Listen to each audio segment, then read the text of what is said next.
Coming up on Fulton Today, more signs of economic recovery in Fulton. We'll tell you what's driving the momentum south. And with odd summer weather, what's on tap for the fall? We'll tell you what you need to know for a National Weather Preparedness Month. Fulton Today is next. From the Government Center in downtown Atlanta, you're watching Fulton Today with Shania Chavis. Welcome to Fulton Today, everybody. I'm Shania Chavis. There are new signs the economy is improving. Housing and building construction permits are up in South Fulton. So what does all of this mean for residents in Fulton County? Here to tell us is Michael Charlson. He is with the Department of Environment and Community Development. Sir, welcome to Fulton Today. Hi, Shania. Thank you for having me. So as we mentioned, there's an increase in building permits in South Fulton. What do you attribute to this increase? Well, the increase in the housing permits generally is due to the improved economy, improved consumer confidence, and the historically low interest rates, allowing people to purchase homes. And then what about the commercial increases? Well, the commercial permit activity is also increasing. What's really going on is as you get more residents in a neighborhood and in a community, there's a need for more businesses and commercial types of uses. So you bring in employment centers and also different types of businesses when you bring in more people. And as the subdivisions grow, more people come in, so you're going to have more commercial development also. And sir, explain to us how these increases compare to the past. Well, in the early 2000s, there was a big building boom across Atlanta, in South Fulton particularly as well. And a lot of the builders back then were building speculative and at fast paces. So they were building homes in subdivisions for potential buyers. Whereas today, the homes that are really being built are homes that are already under contract. So you have citizens and people already purchasing the homes, and the supply hasn't been overbuilt like it had been previously. And can you speak to how the housing recovery is beneficial to South Fulton? Well, the benefit to South Fulton County is that these subdivisions that were vacant, you have people moving in and stabilizing the subdivisions, which is helping to reduce code enforcement issues because of overgrown lots, trash, debris, and all the other things that people were depositing there that weren't living in the communities. And it's also increasing the tax base, which will help in the future to provide more amenities for communities in South Fulton.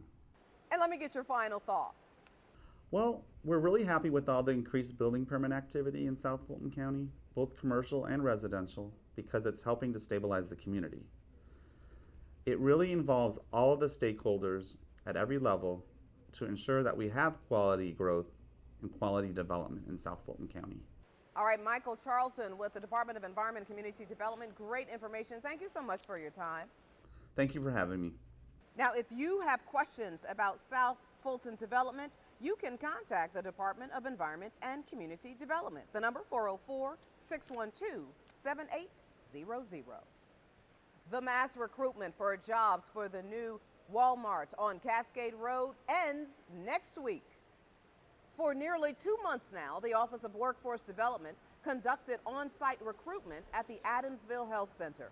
Walmart was looking to fill at least 300 retail positions. By mid-August, more than 1,000 people applied for the jobs. I think the store is going to be great for the community because not only will it provide jobs, but it will provide a sense of belonging, that they don't have to travel to maybe College Park or Lithia Springs, some of our other locations. They will have a store right here in their community where they can go right down the street, and it's one-stop shop. The Walmart store is expected to open this fall. The state's busiest trial court is hosting a different kind of job fair, and of course major employers and agencies will be there. And there'll also be a clothing drive, educational workshops, and a boot camp. Cynthia Stargell is here. She is the vocational educational specialist with Superior Court. Welcome to Fulton Today. Hi, Shania. Thanks for having me. Wow, this is quite a lot. First, tell us why the court is having a job fair. The Superior Court of Fulton County sees the need of those that are in the Fulton County area. We understand that there's a correlation between those that are unemployed and those that end up in the court system. So we want to reach out to the Fulton County residents to make sure that we've meted a need in a different way by supplying this job fair that we're going to have on September 25th. And now let's talk about some of the employers and agencies that will be there.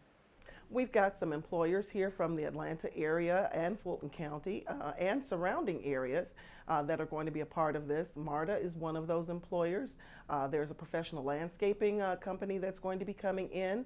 We've got Avon that's coming in. We've got some other persons in industries. We've even got the gentleman that was seen on television a month or so ago in reference to those that supply jobs for ex-offenders. Next Step Staffing. Mr. Brown will be here with us as part of our job fair.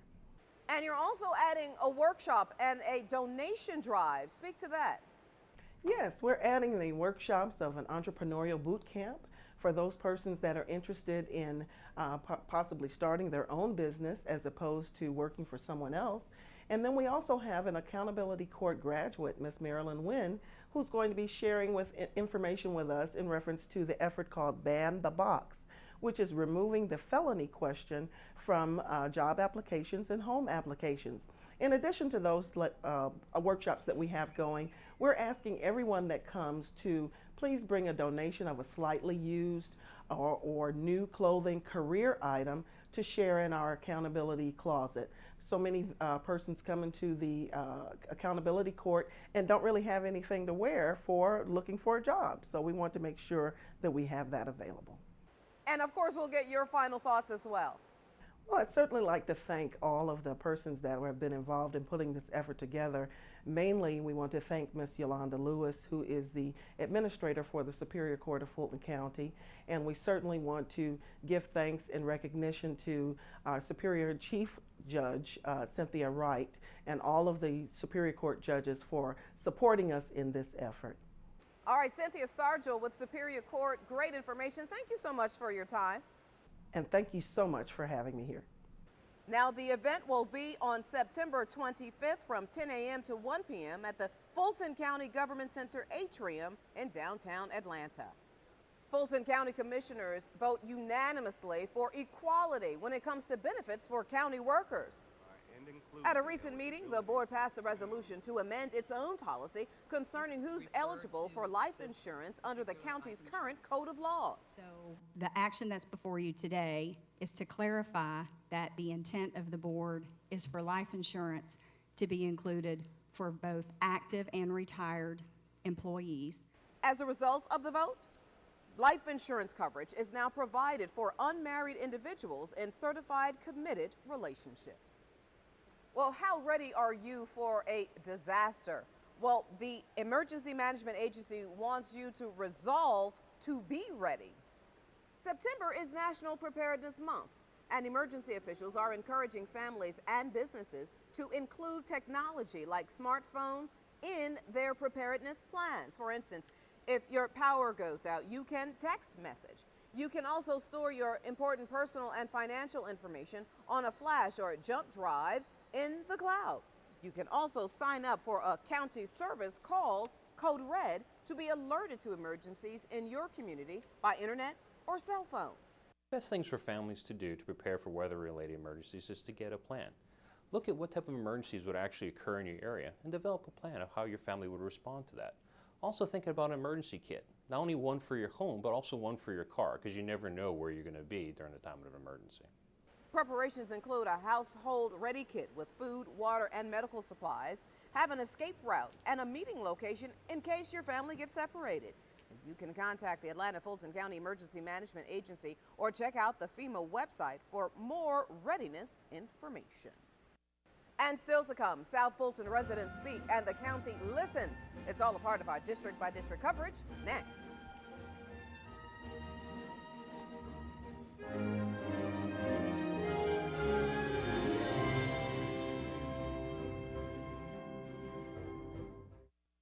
You're watching Fulton Today. A Fulton County commissioner hands out a big check to a nonprofit nature center, and another commissioner enjoys an evening at the White House. Here's this week's district-by-district coverage. We begin with the District 1 Commissioner's recent trip to the nation's capital. Chairman John Eves attended the official White House reception in honor of the 50th anniversary of the March on Washington. The at-large commissioner received a formal invitation from President Barack Obama and First Lady Michelle Obama.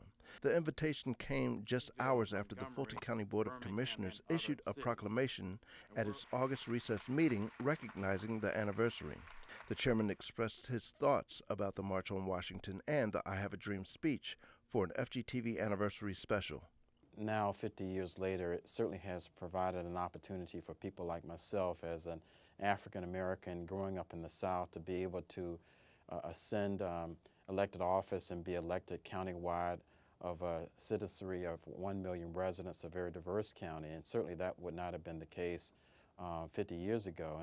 To see more of how Fulton County remembered the anniversary, visit our YouTube channel at youtube.com/Fulton Government TV. In District 3, Chattahoochee Nature Center board members accept a symbolic check from Commissioner Liz Hausman. The commissioner presented the check during the Greater North Fulton Chamber of Commerce Eggs and Enterprise Breakfast. The Nature Center is a recipient of a $100,000 annual grant from the Fulton County Board of Commissioners.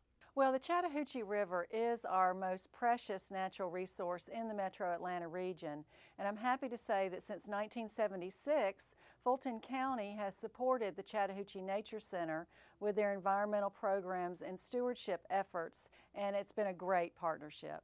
The Chattahoochee Nature Center is a private nonprofit organization that focuses on environmental education and outreach. The center provides services to more than 35,000 students in the metro area and 9,000 students in Fulton County each year. In District 4, citizens prepare for the 28th annual Sandy Springs Festival. It is expected to attract more than 25,000 people to the city. The two-day event includes a chalk walk art competition, a 5K, 10K road race, and a pet parade. The pet parade is a favorite among attendees. Animals of all shapes and sizes wear costumes and receive awards. The festival serves as a fundraiser for Heritage Sandy Springs, a nonprofit organization focused on preserving and promoting the city. The Sandy Springs Festival will take place on September 21st and 22nd. For more information, log on to www.sandyspringsfestival.com. And finally, in District 7, Commissioner William Bill Edwards welcomes comments from the community at his recent quarterly listening session. Citizens addressed the commissioner and county staff with questions and concerns about a number of topics, including public safety in their community and the reopening of the South Fulton Tennis Center complex. Came out to let Commissioner know that there's a thriving tennis community here in South Fulton, and we need South Fulton Tennis Center back. We want it reopened, improved, courts resurfaced, and very pleased to hear that there's a plan in place and in the works, and we hope to, by the end of the year, be back out there playing tennis again. The commissioner and county officials took notes during the meeting and plan to follow up on the issues discussed. What I look for is the fact that those concerns aren't the same each time we meet. We had some issues tonight that I allowed Chief Jones, our chief of police, to address to the crowd personally. And they understood. We know that we're a family here in South Fulton County. We're going to continue to do what is right, but we're going to collaboratively make it happen. Commissioner William Bill Edwards hosts listening sessions on a quarterly basis. The next listening session will take place on November 21st. For more information, call the District 7 office at 404-612-8230. With this week's District by District coverage, I'm Darrell Peak. Thank you very much. Now you can catch more of your commissioners at work all this week with the rebroadcast of the Board of Commissioners meeting right here on FGTV. And still to come, help is wanted to explain the Affordable Care Act to residents. We'll have that story when we come back.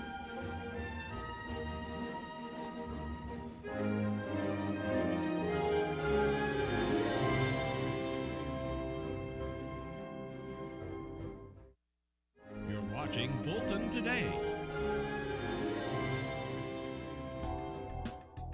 Portions of the following segment are part of the Fulton County Common Ground Initiative.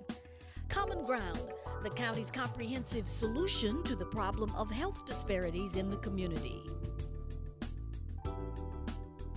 Continuing coverage of National Recovery Month tops this week's Common Ground report. The focus, Fulton County's Clubhouse for Youth, a program for teens struggling with substance abuse. Here now to talk to us about the program is Jennifer Bartle. She is the Behavioral Health Services Program Manager. Jennifer, welcome back to Fulton Today. Hello, and thanks for having me, Shania. Well, Jennifer, first tell everybody the mission of the Clubhouse. The Clubhouse is a space for children, well, really teens, age 14 to 17-year-olds who have issues or struggling with substance abuse, particularly alcohol, marijuana abuse. This is a place where kids can come in the after-school hours to learn how to find alternatives to substance abuse. We teach them how they can use their refusal skills and some other things that they can do in their spare time or in their free time that doesn't include using drugs and alcohol. And you all have some therapeutic programs. Tell everybody what I'm talking about. The programs that we offer here at the Clubhouse include individual counseling to address the issues that led up to substance abuse, group counseling where young people can talk with other young people the same age as them or in their age group, and also family counseling. We offer a once-a-month parent night, and we have groups and guest speakers that come in and educate parents about what they can do to ensure that their children don't struggle with substance abuse. And we know recreation aids in recovery. What kind of fun activities do you all have? Well, Shania, that's what for me is the most exciting part of the program. We provide activities for young people to show them that there are lots of other alternatives to using drugs and alcohol. So really anywhere that the young people are interested in going, we try to take them. So this past year we went to the World of Coke, the Georgia Aquarium, the Macon Music Hall of Fame, and most exciting was the Cirque du Soleil Michael Jackson. So really getting kids out into the community, taking them out to eat, doing fun activities that they might not otherwise have an opportunity to do. Sounds great. And talk about the eligibility requirements, please. The Clubhouse is open to any young person who resides in Fulton County, age 14 to 17 years old, who is currently struggling or has a diagnosis of substance abuse. And finally, Jennifer, is there a message that you want to convey to parents or to young people, perhaps maybe dealing with these issues? Yes, I would like to let them know that if they're interested in our services, please give us a call at 404-612-7111. Jennifer Bartle with Behavioral Health, always great information. Thank you again for your time. Thanks so much for having me, Shania, and allowing me this opportunity to talk about the Clubhouse and the services that we provide. Now, again, contact the Clubhouse for Youth by calling 404-612-7111 or 7112. There's always a need for mentors and chaperones. And there's more information about the Clubhouse and the counseling services available for younger children and teens at the Oak Hill Family Center online at oakhillkids.org. You can also lend your support to behavioral health programs and to persons with developmental disabilities by just walking. The National Alliance on Mental Illness, or NAMI for short, is holding its annual walk on Saturday morning, October 5th at 10 a.m. in Piedmont Park. NAMI's mission is to improve services, opportunities, and treatment for the mentally ill. Once again, the county is sponsoring a team and is asking any and all interested parties to join the team or sponsor someone who's taking part.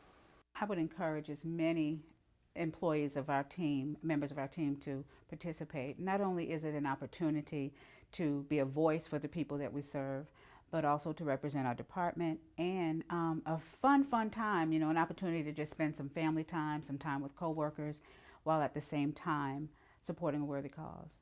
Become a sponsor or register to walk with a Fulton NAMI team at namiwalks.nami.org/Fulton, or you can call 404-613-3789. You can also get more information by emailing brian.williams@fultoncountyga.gov.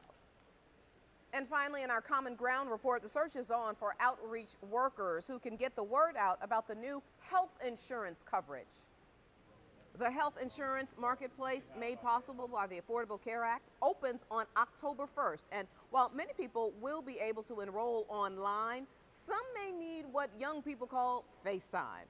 That's where the outreach and enrollment assistance workers come in. The county's partner, West End Medical Centers Incorporated, is among the groups that have received funding to provide marketplace education and enrollment assistance.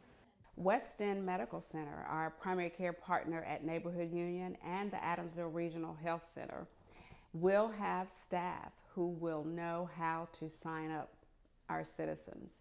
In addition, we have partners in the community. The Centers for Black Women's Wellness is a partner, and they've received a grant as part of a whole consortium. Mental Health America Georgia is part of that consortium, and we partner with them on many issues. So we're going to work as a team. It's going to take a team effort, but Fulton County government is going to be right in there making sure that our citizens have the information.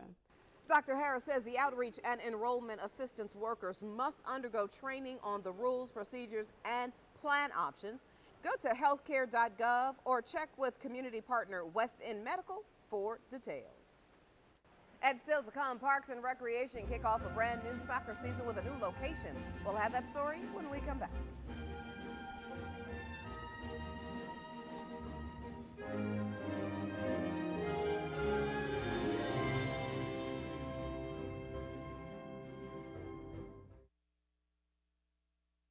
You're watching Fulton Today. Reigning soccer champs have a brand new home just in time for a new season. Fulton County Parks and Recreation and Amazon Sports are kicking off another season of soccer this year at Wilkerson Mill Park. The new park provides plenty of room for new and old players, especially in time for the season. While we're at Wilkerson Mill, we have the opportunity to practice here and play all our games here, as well as have better parking. It's just a great park, has more land, and it just holds the whole group, everybody, all at one time. The community is always welcome to watch the Amazon sports team win games.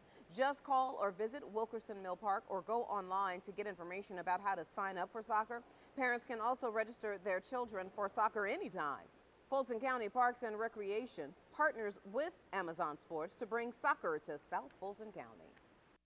And finally, Fulton County arts enthusiasts have just a few more weeks to catch a Dutch exhibit that is here in the Southeast for the first time. Johannes Vermeer's iconic Girl with the Pearl Earring is on view at the High Museum of Art. The masterpiece is one of 35 exceptional paintings by Dutch Golden Age artists. The collection has not been in the United States for more than 15 years and has never been seen in Georgia.